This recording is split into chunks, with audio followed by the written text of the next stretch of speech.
Le colloque international sur le capitalisme social et la transformation structurelle, organisé dans les prochains jours par l'Université catholique d'Afrique centrale et l'Institut panafricain pour le développement, se veut une contribution à la construction d'un modèle économique équilibré.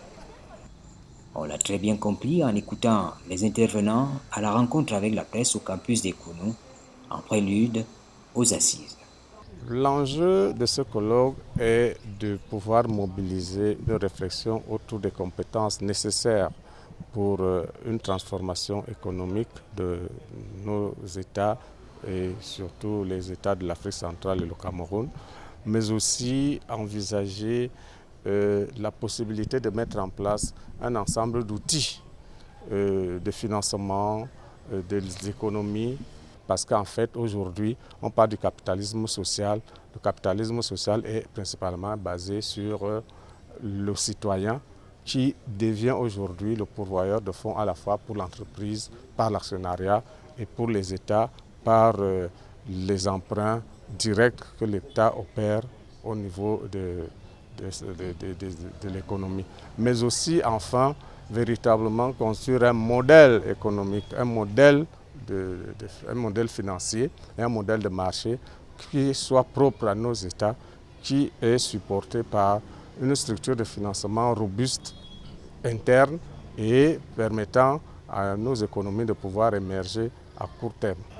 Du 28 au 30 mai prochain, l'on attend les contributions venant des économistes, universitaires et acteurs de terrain sur la transformation structurelle qui touche toutes les dimensions de la vie économique. Dans le processus de transformation structurelle, si nos universitaires justement réfléchissent sur la modélisation du paysage urbain à partir de la transformation de nos structures sociales,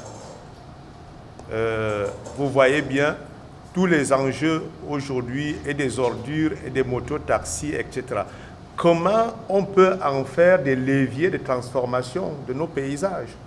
Est-ce que les PME, est-ce que le fait de laisser que chacun achète sa moto et qu'on ait une ville totalement envahie par les motos, plutôt que de voir comment les entreprises peuvent prendre en main cela et organiser? Et même du point de vue de l'industrialisation, est-ce qu'on doit continuer toujours à envoyer l'argent en Chine, je ne sais pas où, pour les prendre? Est-ce qu'il n'y a pas des modèles qui vont permettre un décollage et l'employabilité des jeunes plutôt que d'en faire simplement des chauffeurs de moto? Donc il y a toute une dimension de pensée qui doit accompagner cela. Et ça, je crois que c'est notre rôle en tant qu'universitaire. Donc de provoquer la pensée et d'amener à des changements visibles. Même des modes de vie. Il en est de même pour les ordures, etc. Comment on peut en faire des leviers de croissance en transformation énergétique et tout ça.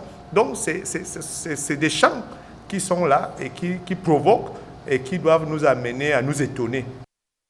Le colloque à venir aidera aussi à réfléchir sur un cadre de développement, sur le cadre de développement des infrastructures. Le colloque à venir aidera aussi à réfléchir sur les mécanismes des marchés financiers permettant de financer l'investissement, la production, la consommation pour la transformation structurelle.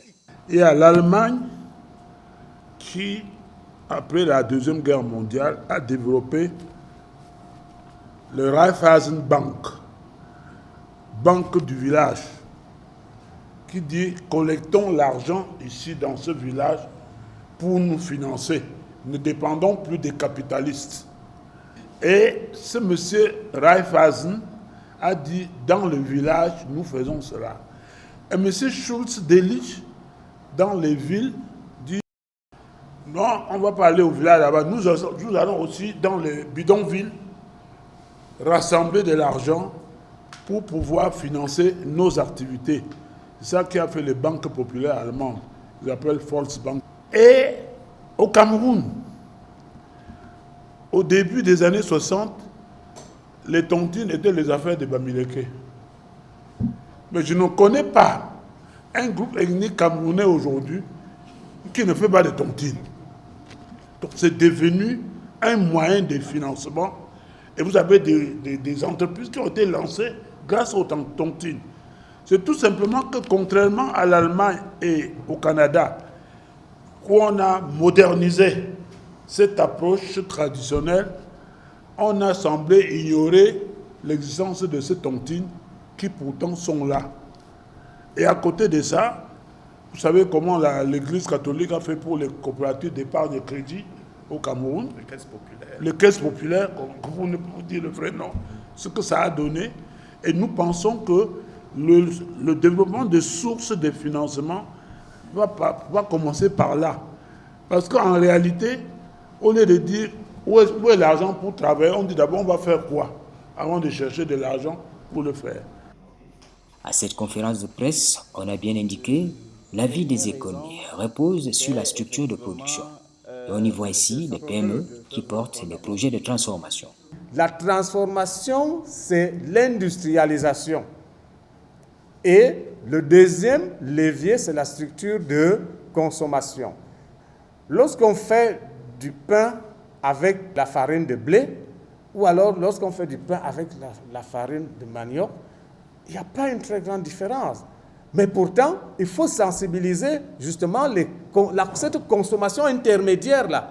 Il faut que la consommation intermédiaire des entreprises de rendement puisse reposer sur les entreprises de croissance. Parce que, effectivement, lorsque les brasseries doivent faire de la bière, il faut bien qu'elles achètent le maïs chez une PME locale au lieu de l'importer.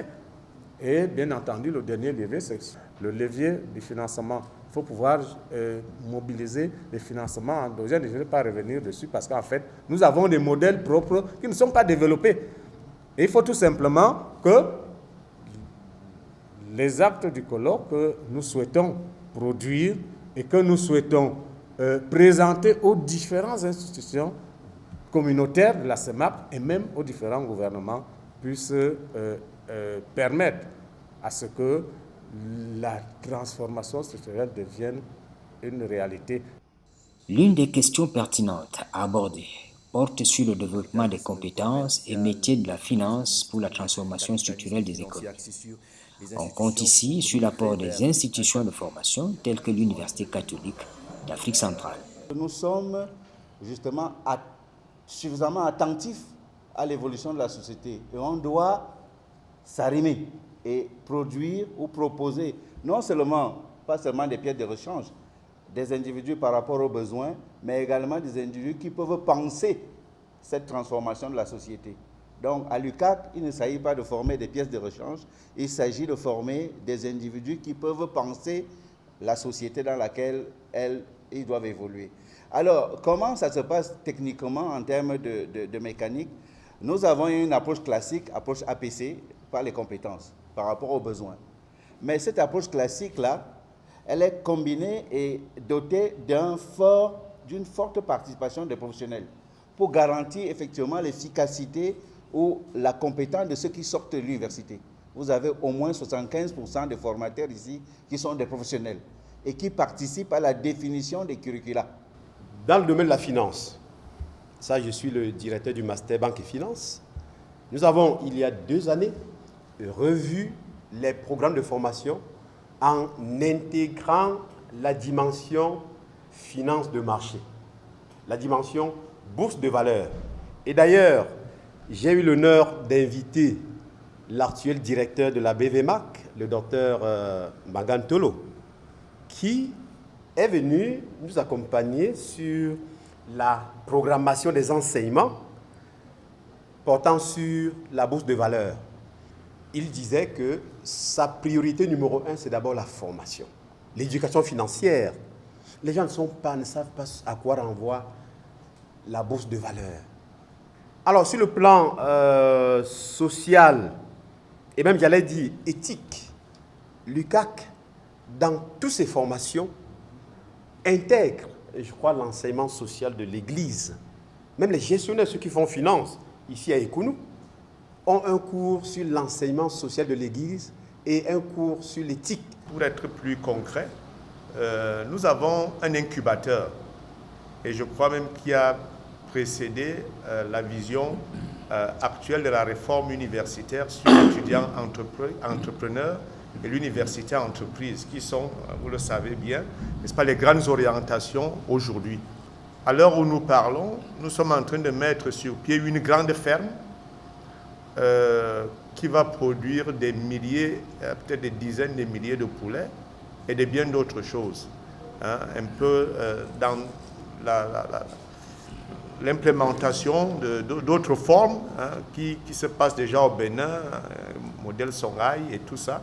Donc, nous ne sommes pas que des théoriciens, nous avons les pieds sur terre. On attend beaucoup des actes du colloque pour impacter la structure des économies en construction comme celle du Cameroun. Notre devoir aujourd'hui, en tant que scientifique, c'est de dire, prendre tout cela, et ça sera dans le colloque, comment faire pour pouvoir mettre en œuvre, implémenter. Et je crois que tous les collègues ici sont d'accord qu'il ne s'agit pas d'un colloque pour mettre le résultat dans un tiroir. C'est un colloque qui doit déboucher sur la vulgarisation et même sur la conscientisation des acteurs capables de mettre ça en application. Nous n'allons pas arrêter la réflexion après le colloque. Nous allons justement créer une structure qui va accompagner avec nos experts et nos partenaires pour que nous puissions non seulement proposer à nos dirigeants quelque chose, mais aussi à notre niveau et au niveau même de la population, chercher à impacter la transformation structurelle que nous envisageons. La transformation structurelle doit pouvoir mettre l'accent sur la libre entreprise, modulée cette fois par la responsabilité sociale du citoyen, avec une emphase sur ce que d'aucuns appellent aujourd'hui la désindustrialisation.